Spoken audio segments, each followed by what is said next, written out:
And my question for you today is, are you hoping their perception is a good one, or are you making them guess?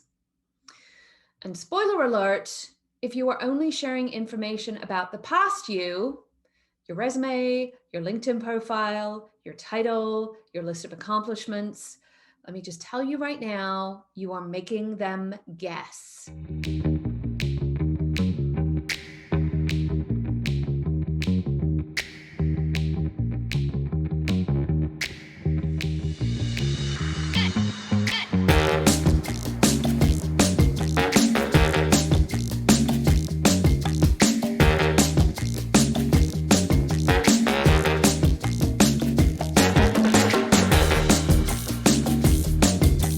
Welcome, everybody, to this week's live show and a conversation about the future you.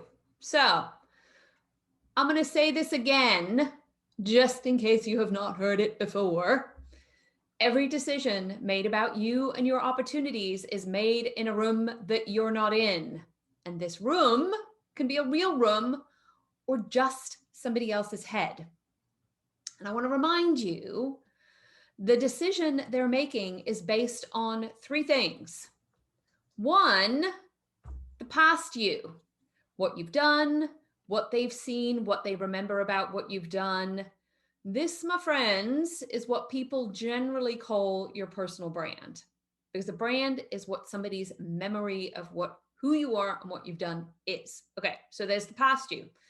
There's also the present you. What are you like when you show up? Are you great to work with? Do you have the presence that the room needs? What is your work style and all of that sort of stuff? I would also argue that the present you is part of your personal brand as well. I would also argue that the present you has been you since you actually figured out you were a person. I know that the 8-year-old Joanna still rages quite loudly inside me. I just know more stuff than I did when I was 8. And then lastly, the future you.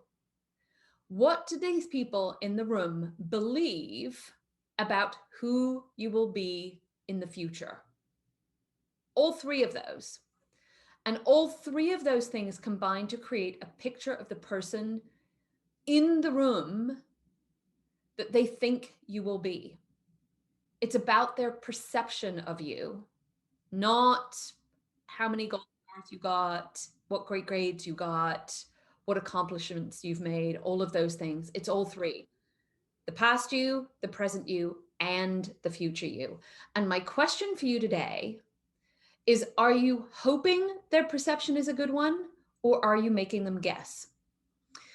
And spoiler alert, if you are only sharing information about the past you, your resume, your LinkedIn profile, your title, your list of accomplishments, let me just tell you right now, you are making them guess. And I'm taking a wild stab here that if you showed up today, you are not here to let people guess about who you are and why you are uniquely awesome and how specifically you will be fantastic in that room that those other people are imagining, where you can bring all of the awesomeness that you are and all of the things that you can do. So that is what today's show is about. And I want to welcome you all, especially those of you that just joined us. And for the folks who are back again, it is awesome to see you too. I'm Joanna, your potentialist and aspiring fairy godmother.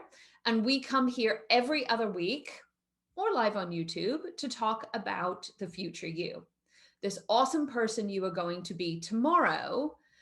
Why? Because I believe in this weird and wonderful world we live in, you are more than what you have done. And I think it is time that people recognize that the future person is actually the person we want to hear about. And today we're going to talk about how do we make that future person easy to recognize. But before I start, I want to do a couple of statistics. If you have not met her before, I want to introduce Kelly. Can you wave at the screen, Kelly? Hello, everybody. She is going to be in chat, dropping links to things that I am referencing. If you have any questions, ping them to Kelly, because at the end of the show, we're going to be putting a pause on the recording, or at least it's not going to go up on YouTube, and we're going to do some FAQs. So for those of you that are watching after the fact, this is why you should show up, because you actually get to ask real questions.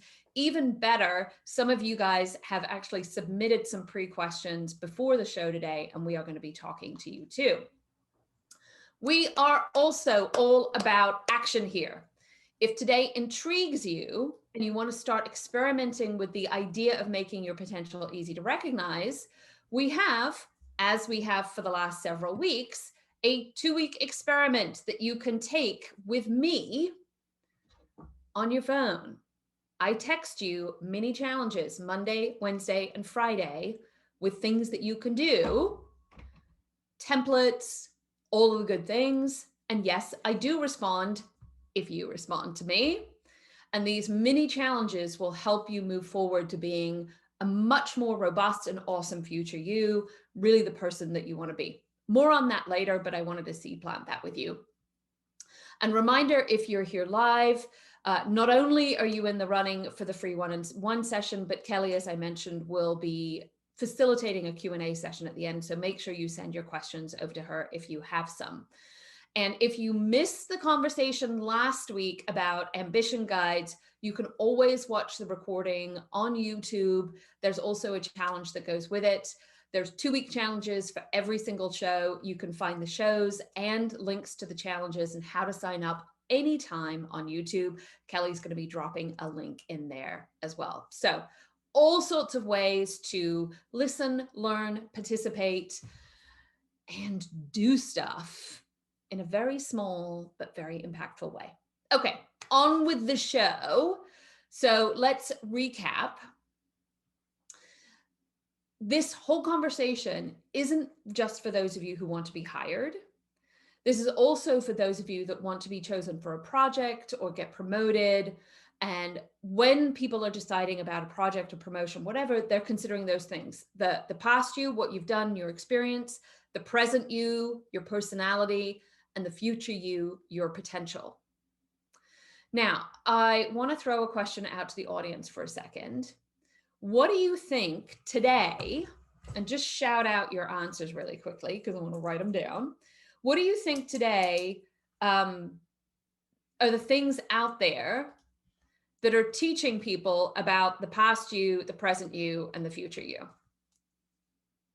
Who has some ideas? LinkedIn.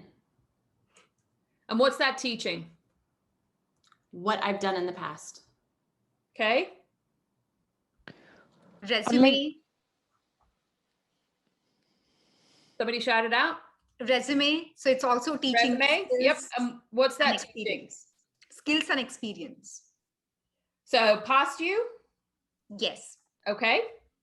LinkedIn is also what you think today if you post.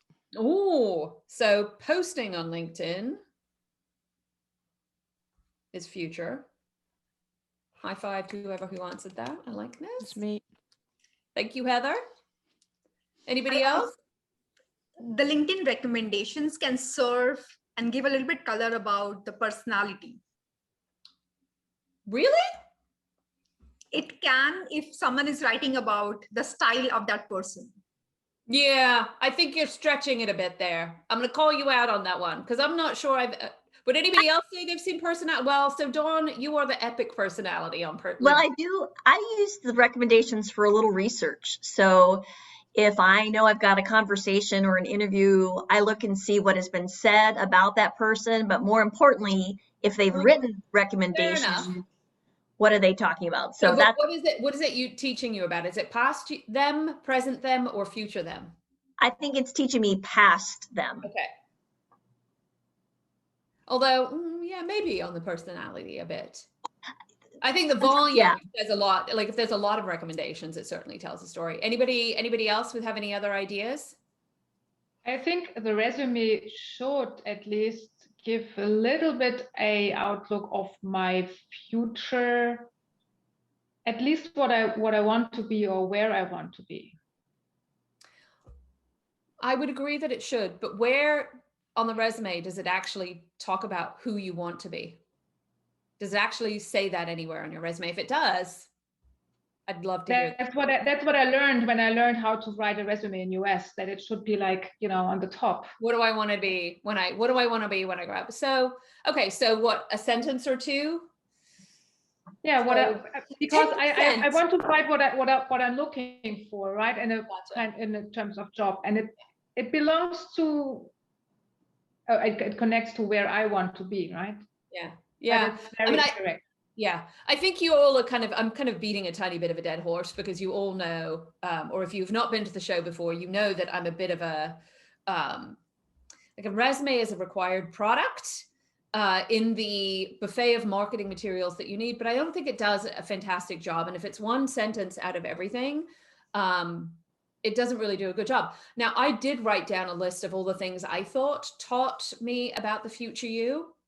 And my list includes, of course, resume and LinkedIn profile. It also, by the way, includes Twitter, Facebook, Instagram, bloggings, and any face-to-face interaction I have with you. And only because it happened literally in the last, 3 hours, I have an interview with somebody tomorrow because they posted something on Facebook in a group that I'm in, offering up a solution to a problem that I have. And I was like, I will talk to you. Let's have a conversation. While she has not been through the Joanna programs by any stretch of the imagination, and I don't think would call herself a potentialist, she absolutely positioned what it is she wanted and what it is she had to offer in a very simple Facebook post. And quite often I see some of those and I'm like, no, do not be talking about your skills and all of this sort of stuff. She actually talked about the future you, or the future her, a little bit. And literally in the next 24 hours, she has a job interview with me. That's how fast the decisions can make. Now, tomorrow, when I talk to this interview, I will get all of is the past you, present you, and future you of that person, and get an insight to who that person is. But literally, every time you have a conversation with somebody, you are teaching them about who the present and the future you is. So much bigger than just an interview. And I don't mean to freak you out here, but as you are having an engagement with people, people are creating a story about you in their head that builds in richness and complexity and depth and all of those things every time you engage with them. The same way, whether this is your, I don't know, Dawn, if you're up to 100 times at the show, it's getting close, maybe. I don't even know. I don't think the math works out there, but a lot. Like, I continue to add to the story as you engage with me, all the way to the other end, where we have somebody else on the show, who I will not call out, who used to know me in my past life and is now getting an early introduction to the new me and is all like, whoa, hang on a second. I had a story about Joanna, and about, I'm guessing about 70% of that still exists. There's a whole new narrative that's going on. And this thing gets taught on a regular basis. Okay.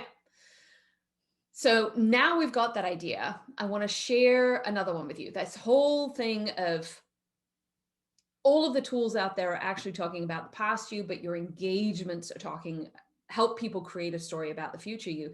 The other thing I want you to shift your thinking about is this concept of the product of you.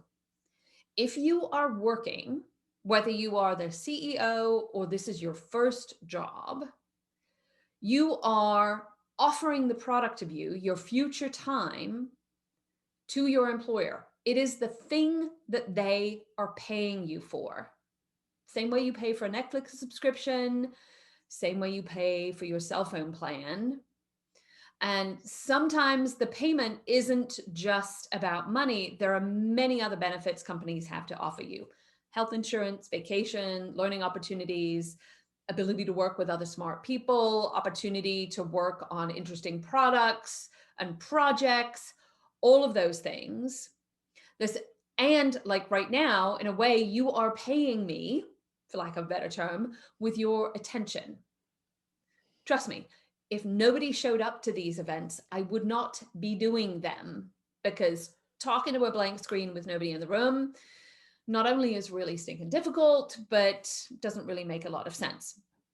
So as you're thinking about, one, the story of past, present, and future you, I want you to also remember that there is a product that you are offering. It's actually a subscription to your future time, because like Netflix and your mobile phone plan, people can buy them and you can have them canceled at any time. It's a little horrifying, but is a truth. You can also stop offering that product. So, okay, if the product that you are offering to your colleagues, your managers, your company is your future time, they're buying now a subscription to your future time, the next question then becomes, how are people buying the product today? And let's go back to our list, or at least let's go back to my list of the couple that you guys gave me, because people are using these things to evaluate you. And especially for those of you that are in the job search, yes, a resume and a robust LinkedIn profile is a must-have, because in the buying process of the product of you, the very first step in the decision funnel is the application process. And what the application process is doing is it's optimizing for match rate. It's optimizing to make sure that the keywords in your resume match up with the keywords for their job description. Absolutely every single applicant tracking system, they do other things, but gives you a match rate score. And so if you are just focusing on what am I writing on my resume, what am I putting on my LinkedIn profile, those really basic things, the only place you're optimizing for is that very first place in the decision-making funnel of the future you. If you are talking to recruiters, they're actually trying to figure out who is personality you, will you be the present you? They're also trying to find out who could the future you be? Because what a recruiter is trying to figure out is this the kind of person that my hiring manager would be excited to talk to? Think about what it is you are teaching a recruiter when you are talking to them. So rather than just talking about your past, regurgitating your resume, are you having a conversation with the recruiter and saying like, what, not just, what skills and what capabilities is the hiring manager asking for, but what kind of person, what kind of personality do you think would fit well in the team? How do you think the person needs to be able to show up in the future? Starting to have those conversations starts to teach your recruiter how to talk about you in the room that you're not in when they start talking to the hiring manager and saying, yes, you should talk to this candidate, even if, because you've managed to hack the applicant tracking system and your keywords in your resume and the keywords in the job description do not match up, which by the way, if they do not, they will not look at you. Most people are having to score over 90% on match rates to even get an interview because the number of resumes out there is just too much. Now, for those of you that are not looking for jobs, the question then for you becomes, how am I teaching my colleagues, my boss, my peers, all of the people around me, who the future you could be with more than just, here is what I have accomplished, this is what you've seen me do, because they are all creating a story based on how you show up at work. I had a difficult conversation with a client this week because they had applied for a promotion internally. Well, it was actually a completely different department in their company. And in that conversation, they had really taken the two people down to two people they were going to choose to give this opportunity to, either the person I was talking to or an outside candidate.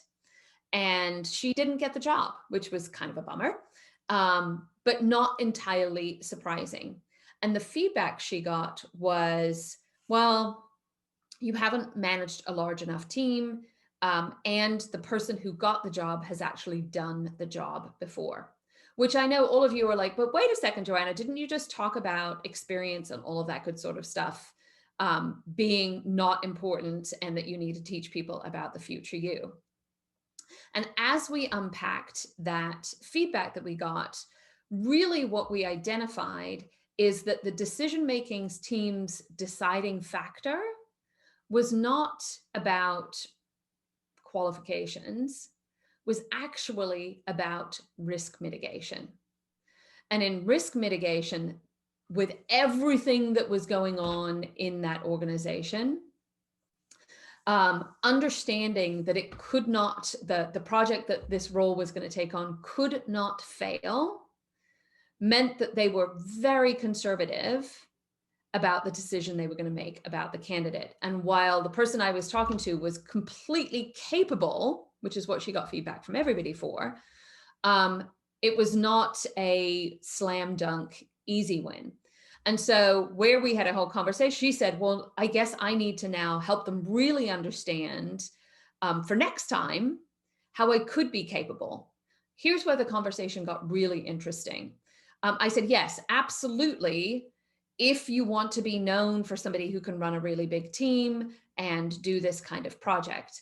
But as we started to talk about her ambition and who she wanted to be after the next job, we realized that actually it wasn't the right career path opportunity for her. If she'd gotten it, it would have been great, but optimizing for, I need to do what has been done before and optimizing for the big team thing weren't actually going to help her manifest her ambitions. And so we stepped back and said, okay, now as you communicate with people, because everybody knew she was going for the job, what is it we want to teach people about the future you, and not to turn back and say, oh, well, I could have done this, and here's how I'm now going to build a big giant team to show that I am totally capable of doing this. She's actually going to have a completely different conversation because we continue to teach people about who they are and what they're all about. She's also, although not through Twitter, Facebook, and all of those sorts of stuff, in the process of writing a book, because that's her way of, beyond her decision-making group, of actually creating almost a playbook and roadmap to talk about how she thinks and who she could be. And I think that as a vehicle for her could really actually help her manifest her ambitions. So it's looking at almost the ecosystem of tools that you have at your disposal to help people teach, well, to help you teach people about the past, present, and future you. And this is why I think it should be more than just your resume and LinkedIn profile. Really, if you have ambitions that you are trying to manifest, or even if you are trying to figure out what your ambitions are, starting to be a little bit more intentful about your interactions and stopping for a moment before you go into a meeting and say, what is it I want people to learn about the future me in this engagement, will really start to not only create a narrative about the future you that is accurate for you, but does it over time. So all of that is important. But if you are going through this process, the thing that you already know is we already have a story about us. And often our biggest champions are the ones that we need to change the story about. So even before you start that, if we're thinking about this concept of a product, I want you to take a step backwards and say, okay, if I am a product that people are buying a subscription to, do I know why people are buying me today? Do I know what the story is in the room that I'm not in? Do I know what's being said? Because if it's the wrong thing, like in the example that I had earlier, how do I shift that language? If it's the right thing, how do I amplify and run with it? And so on this journey of teaching people about the future you, the first thing I suggest everybody does before they work with me is to do some market research about the product of you. And actually, if you go through any of my amplification products, we actually do that for you because we think it is that important. And I'll tell you, there isn't a person who's gone through the program who, when we've sat here and said, here's who you think you are, and here's who your network is telling us they think you are, hasn't gone, oh, that's a little bit different. awesome. Now you know. The question I then ask is, okay, that's, you know who you are. They know who you are. Who do you want to be? And let's figure out who that person is. And that's where we start into the interesting conversations.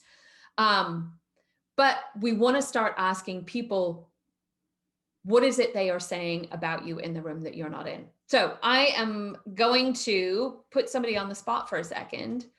Who thinks they have an idea around what people are saying about them in the room that they're not in already? Has anybody done any market research? Yeah, Tirtha, what do you think they're saying about you in the room that you're not in? So I actually asked that question to my current manager before I leave my current job. And the words that he used to describe me were gritty, tenacious, courageous, and a great balance between business and customer side. How did you feel about that? I think those words definitely describe me and who I am, but I do believe that I'm much more than that. Okay, so what would you want him to say instead? I would absolutely love to hear a little bit more about my business acumen. Okay, so I know, only because you submitted the question up front, how do you exit gracefully was one of your questions, because you are going on to a new role.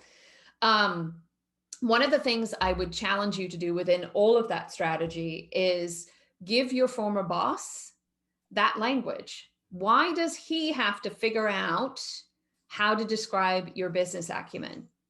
So come back to him and go, thank you so much for answering those questions. But what I want you to remember about me is my business acumen. And its value because of whatever it is you want to say. You need to give it more than, like, business acumen is just a bit buzzword bingo-y. You want to have some more robust language there. But actually give him that, because if you think about that, your last impression is as important as the first impression. And if you say, literally, this is what I want you to remember about me, he's never going to forget the gritty, tenacious person, because that's the present you, that's personality. But there's also, because you never know when somebody's going to come up. Anybody else want to jump in the deep end on this question? Anybody else have any idea of what people are saying about them in the room they're not in? All right, I'm not going to push people in the deep end, but for those of you that are like, oh, I don't want to answer because I'm a little horrified, I'm going to give you the questions that you can ask, because these are the questions I have everybody ask. Very simple. 1, what 4 words would you use to describe me? The answer to this question gives you an idea of your personality and your brand, as I just said to Tirtha. The gritty, tenacious gives me a very clear picture of who she is. Then I asked number 2, what 1 positive word, very important, what 1 positive word would you use that does not describe me? And yeah, that's a bit of a mind bender, because we're asking a positive word that does not. Lots of people will come back and say, well, you're not a jerk. And I'm like, no, that's a negative word. At least I hope it is a negative word. You want a positive word that does not describe you. This can often be a slightly painful lesson, but is always the best lesson, because this gives you an idea of the truth of your personality. The reality is when you're asking somebody these questions in person, they never want to be a jerk. They actually want to be really gracious and kind. This is why I also think feedback is really challenging, but giving them an opportunity to say a positive word will give you the truth about who you are not. And just FYI, my 1 positive word that I get all the time is gentle, which I'm sure most of you are like, yes, absolutely, because people do not come to me for a hug. They come to me for a swift kick in the ass. So gentle isn't generally wide. It's become, by the way, a really easy way for me to understand who are the right people to work with, because sometimes people are not ready to engage with me directly, because I am going to push them outside of their comfort zone. I am going to make them stretch. I am going to make them be bigger than who they thought they could be, kind of like the fairy godmother.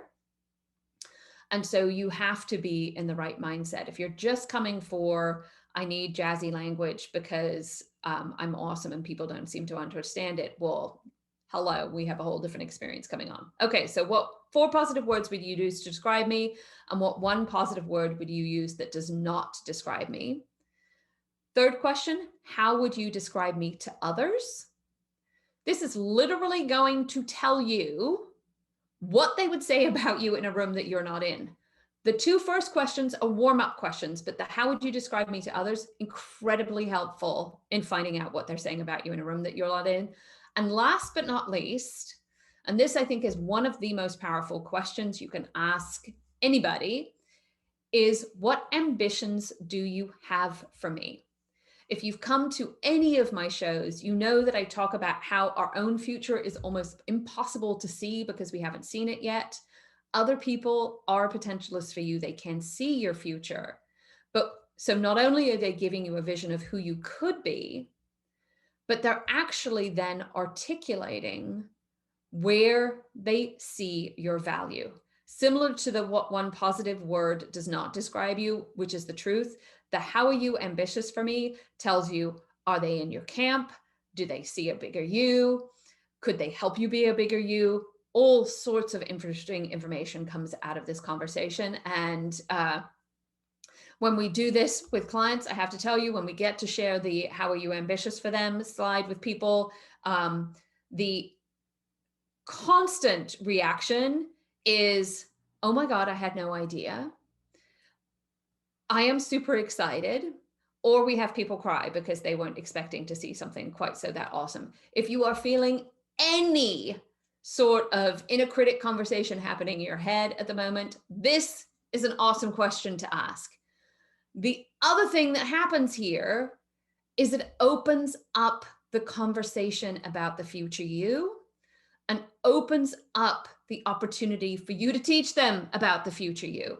These are 4 magic questions. I think everybody should ask them, maybe not every single day, but on a regular basis with the people who are making decisions about you in a room that you're not in. This is far more, in my opinion, useful information than saying, can you give me feedback about my performance? Your performance, you're not a robot. You're a person in the future. Your performance has already happened, is already passed. You can't do anything about it. Your future, well, there's a whole bunch of things you can do about that. So you now have a choice, my action-oriented friends. You can either go ask people these questions, simple, or you can sign up for the 2-week challenge that I was talking about.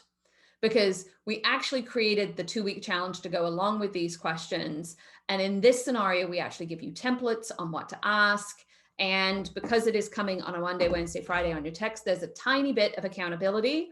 And yes, when you answer the questions that I'm going to give you, I actually respond to them. So it's almost like you've got Joanna coaching on the phone for you. So DIY opportunity or DIJ, do it with Joanna opportunity, your choice. These 2 weeks text programs are a whopping $10. And if you follow the instructions and complete all the challenges, you will absolutely have an aha moment, even with me not literally in the room, just on your phone texting you. And I'm actually going to up the ante.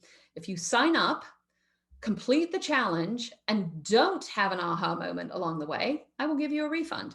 Seriously. Like, do the things and you'll be like, huh, I had no idea.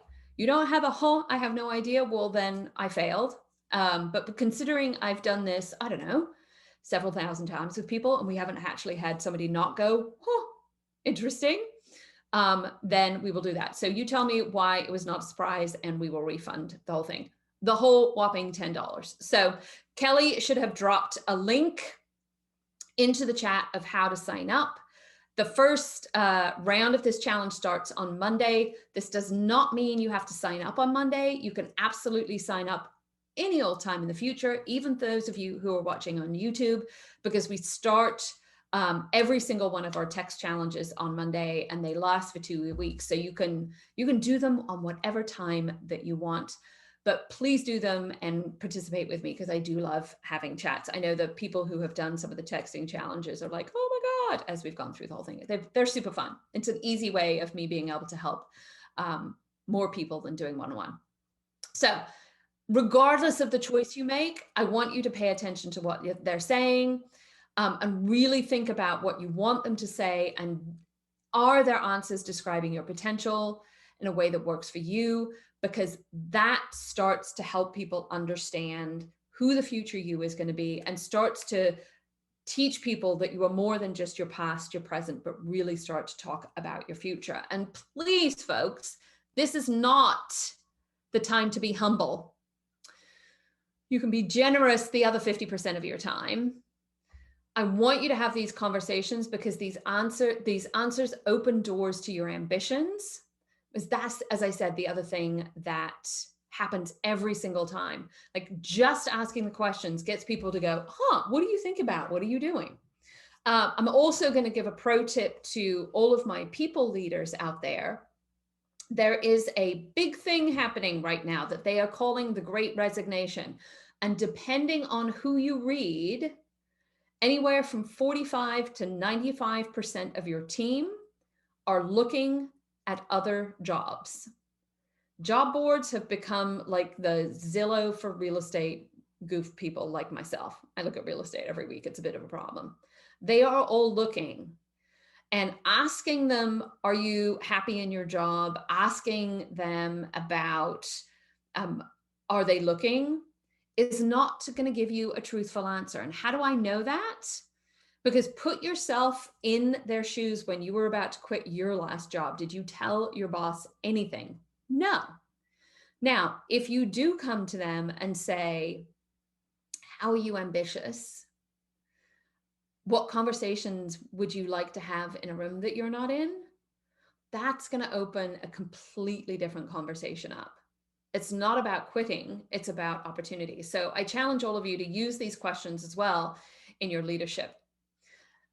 Take all of these action steps and advice, and that, my friends, is how you start to make your potential easy to recognize. Because when you are aligned on language, you are aligned on the story that is being told about you in the room that you're not in. And when that happens, what you are offering for people to choose and what people are choosing is the same thing.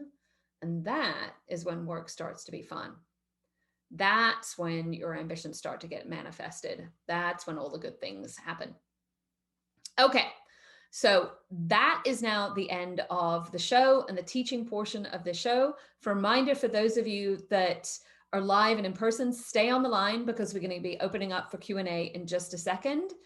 And if you want to ask any questions, drop them in for Kelly in the chat.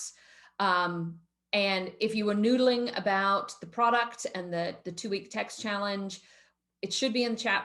Kelly's going to be sending you a link in the email after the show. And if you're watching us on YouTube, we absolutely hope you join us in person next time. We always love to see actual faces, but you can find links to everything below in the show notes. And remember to hit that subscribe button in the bottom to get notifications of when we're going to be loading up new shows, because there is one every 2 weeks. We've got ones all the way through the end of September. Next week, we are going to take this idea of the product to the next level and start putting some language around it. We're actually going to be announcing a very new, very exciting solution around teaching people how you think. We are going to move from gritty and tenacious to process and patterns and all of those sorts of things. And we're going to talk about how I'm very excited. We've been working on this for a very long time because that thinking is very much about the future you. Okay.